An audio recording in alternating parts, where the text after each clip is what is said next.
A concise, definite, resultful plan with rules, explanations, and suggestions for bettering your condition in life. If you know what you want, you can have it. The man who wrote this book is highly successful and widely known for his generosity and helpful spirit.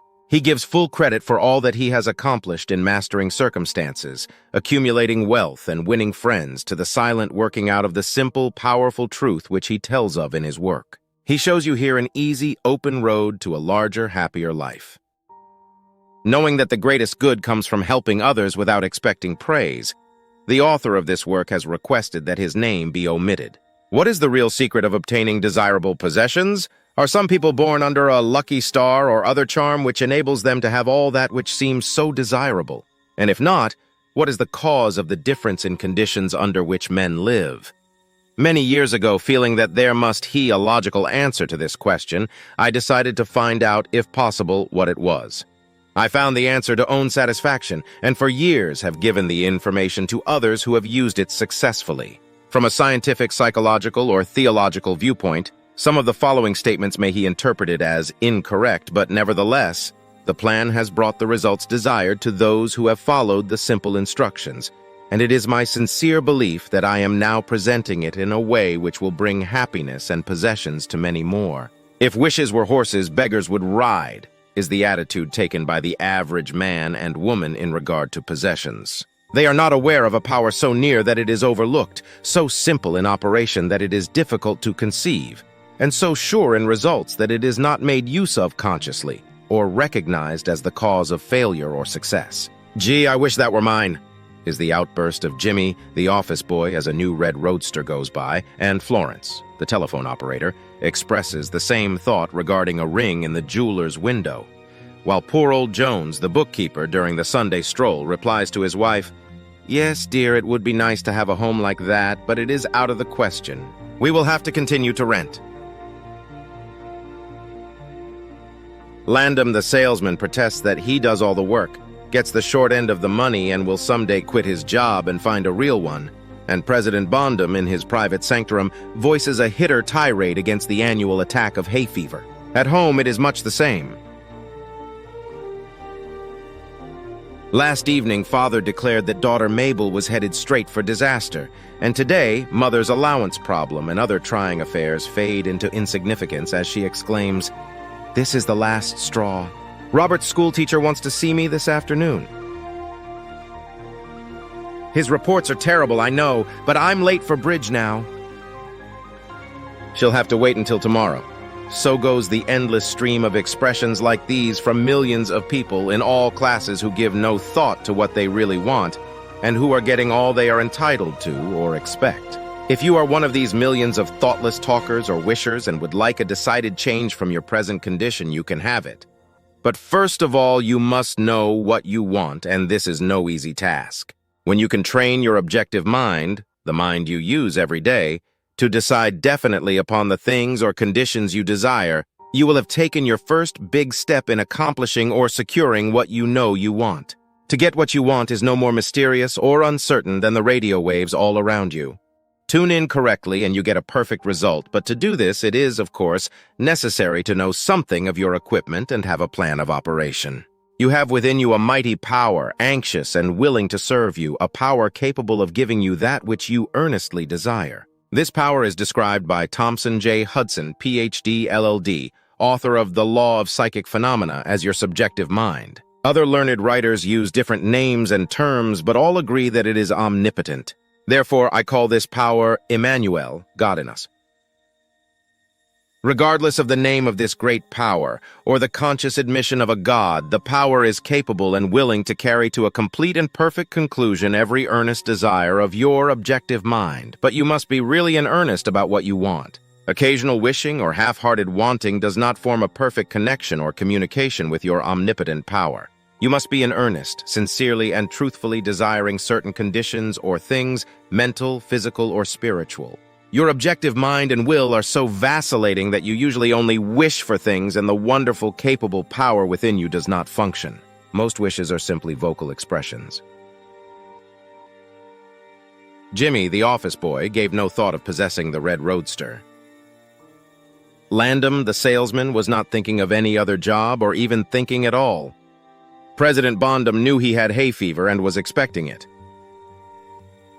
Father's business was quite likely successful, and Mother no doubt brought home first prize from the bridge party that day, but they had no fixed idea of what they really wanted their children to accomplish and were actually helping to bring about the unhappy conditions which existed.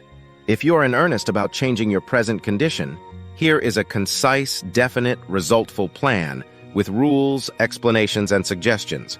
The plan. Write down on paper in order of their importance the things and conditions you want. Do not be afraid of wanting too much. Go the limit in writing down your wants. Change the list daily, adding to or taking from it until you have it about right. Do not be discouraged on account of changes, as this is natural. There will always be changes and additions with accomplishments and increasing desires. 3 positive rules of accomplishment. Read the list of what you want 3 times each day, morning, noon, and night. Think of what you want as often as possible. Do not talk to anyone about your plan except to the great power within you, which will unfold to your objective mind the method of accomplishment. It is obvious that you cannot acquire faith at the start. Some of your desires, from all practical reasoning, may seem positively unattainable, but nevertheless, write them down on your list in their proper place of importance to you. There is no need to analyze how this power within you is going to accomplish your desires. Such a procedure is as unnecessary as trying to figure out why a grain of corn placed in fertile soil shoots up a green stalk, blossoms, and produces an ear of corn containing hundreds of grains, each capable of doing what the one grain did. You will follow this definite plan and carry out the 3 simple rules. The method of accomplishment will unfold quite as mysteriously as the car of corn appears on the stalk, and in most cases much sooner than you expect. When new desires, deserving position at or about the top of your list, come to you, then may rest assured you are progressing. Corrective removing from your list items which at first you thought you wanted is another sure indication of progress. It is natural to be skeptical and have doubts, distrust, and questionings. But when these thoughts arise, get out your list. Read it over, or if you have it memorized, talk to your inner self about your desires until the doubts that interfere with your progress are gone. Remember, nothing can prevent your having that which you earnestly desire. Others have these things. Why not you? The omnipotent power within you does not enter into any controversial argument. It is waiting and willing to serve when you are ready, but your objective mind is so susceptible to a suggestion that it is almost impossible to make any satisfactory progress when surrounded by skeptics. Therefore, choose friends and associate with people who now have some of the things you really want, but do not discuss your method of accomplishment with them.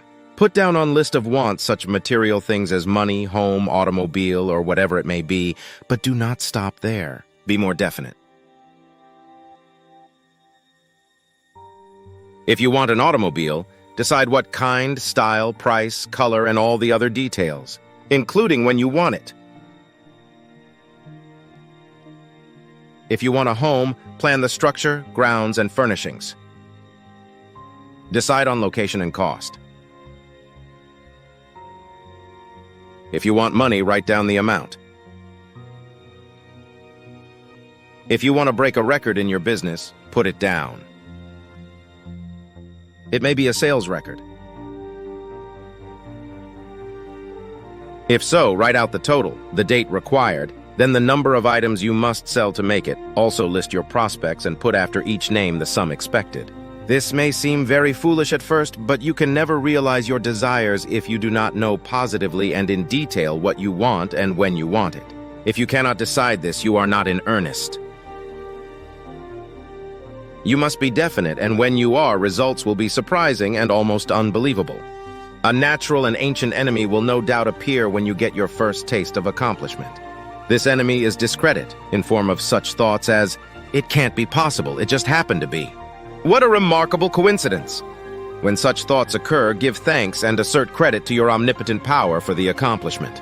By doing this, you gain assurance and more accomplishment, and in time, prove to yourself that there is a law which actually works at all times when you are in tune with it. Sincere and earnest thanks cannot be given without gratitude, and it is impossible to be thankful and grateful without being happy. Therefore, when you are thanking your greatest and best friend, your omnipotent power, for the gifts received, do so with all your soul and let it be reflected in your face. The power in what it does is beyond understanding. Do not try to understand it, but accept the accomplishment with thankfulness, happiness, and strengthened faith. Caution. It is possible to want and obtain that which will make you miserable, that which will wreck the happiness of others, that which will sickness and death, that which will rob you of eternal life. You can have what you want, but you must take all that goes with it. So in planning your wants, plan that which you are sure will give to you and your fellow man the greatest good here on earth, thus paving the way to that future hope beyond the pale of human understanding. This method of securing what you want applies to everything you are capable of desiring, and the scope being so great, it is suggested that your first list consist of only those things with which you are quite familiar, such as an amount of money or accomplishment or the possession of material things. Such desires as these are more easily and quickly obtained than the discontinuance of fixed habits. The welfare of others and the healing of mental or bodily ills accomplish the lesser things first. Then take the next step, and when that is accomplished, you will seek the higher and really important objectives in life. But long before you reach this stage of your progress, many worthwhile desires will find their place on your list. One will be to help others as you have been helped. Great is the reward to those who help and give without thought of self, as it is impossible to be unselfish without gain. In conclusion, a short while ago, Dr. Émile Coué came to this country and showed thousands of people how to help themselves. Thousands of others spoofed at the idea, refused his assistance, and are today where they were before his visit. So with the statements and plan presented to you now, you can reject or accept. You can remain as you are or have anything you want.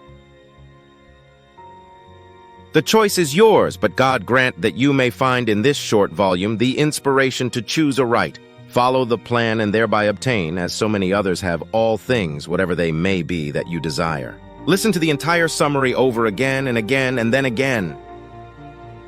Memorize the 3 simple rules. Test them now on what you want most this minute. Will you try it? Thousands of bettered lives will testify to the fact that it works. It works. Thank you for watching. If you enjoyed this content, please consider liking and sharing it with family and friends.